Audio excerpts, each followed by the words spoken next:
ایک مرتبہ کا ذکر ہے، عرب کے ایک قبیلے میں ایک بوڑھی عورت رہتی تھی۔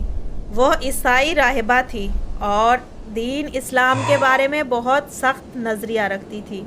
اکثر کہا کرتی، یہ محمد جھوٹے ہیں، میں کبھی ان پر ایمان نہیں لاؤں گی۔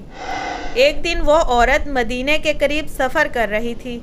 گرمی بہت زیادہ تھی، اس کے پاس پانی ختم ہو چکا تھا اور تھکن سے قدم ڈگمگا رہے تھے۔ وہ ایک درخت کے سائے تلے بیٹھ گئی اور دل ہی دل میں سوچنے لگی کہ اب شاید موت قریب ہے۔ اتنے میں ایک شخص وہاں سے گزرا۔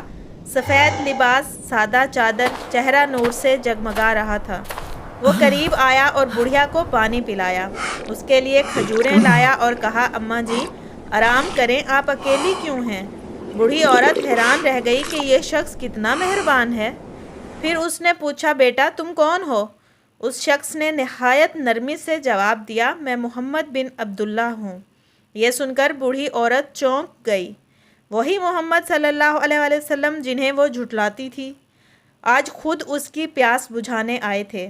اس کی آنکھوں میں آنسو آ گئے اور کانپتی ہوئی آواز میں کہنے لگی، جس کے دشمن بھی اس کی رحمت کے قائل ہو جائیں، وہ اللہ کا سچا نبی ہی ہو سکتا ہے۔